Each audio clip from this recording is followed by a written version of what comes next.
Here's what Microsoft is doing, right? Now, if you go and now search for RPA, you're not going to find Microsoft as the top player in that market. And there's a reason. First of all, they just recently announced that they want to invest in robotic process automation. And Microsoft has this annual conference, which happened a couple of weeks ago, I think 20th, 19th, 20th, 21st last month.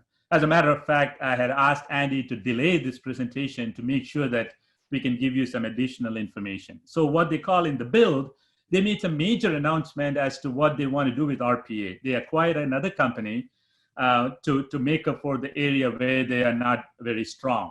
And I'll tell you what the Microsoft approach is, right? The platform that they're using is Power Automate, which is going to be part of the RPA solution.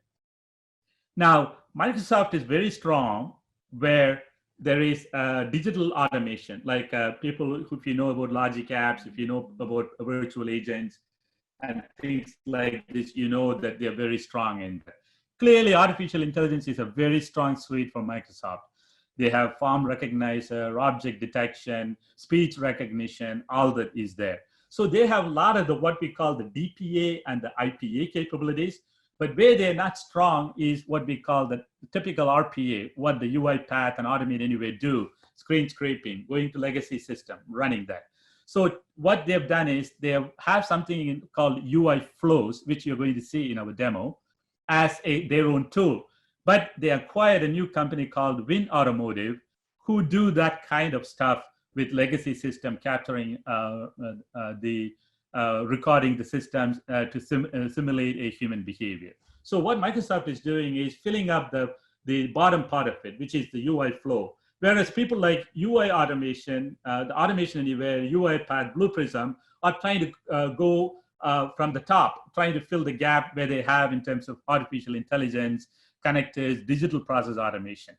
I think Microsoft is in a little bit better position because everything that they do in the cognitive world, everything that they do with application integration can all be leveraged. All they have to do is make sure they have a very good story when it comes to legacy system integration. And you're going to see more and more Microsoft investing in that. And that's what is going to make Microsoft a viable RPA player. Right now, they are more of a DPA, IPA player, but that's the goal that you're going to see that Microsoft is going to invest in.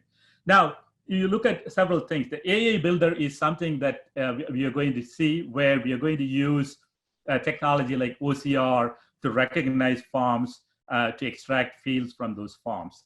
And I cannot emphasize enough about common data service. So this is the data store that keeps all the data with a single definition of your data elements that you use your process orchestration. For example, when I take a form and then use artificial intelligence to extract the field, I store it using the common data service. And then I can use those fields when I want to connect to Salesforce, pull that field from there.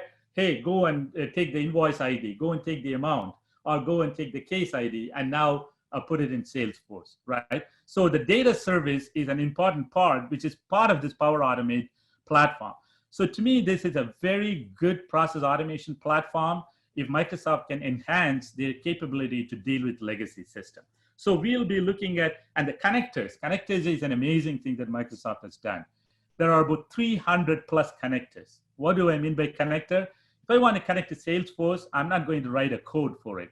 I just go open up the sales connector and I configure, give my credentials, and voila, I'm connected to Salesforce. I want to connect to CRM, Dropbox, SAP, you name it. 300 connectors are out there that I can just simply call, configure, and now start talking to that.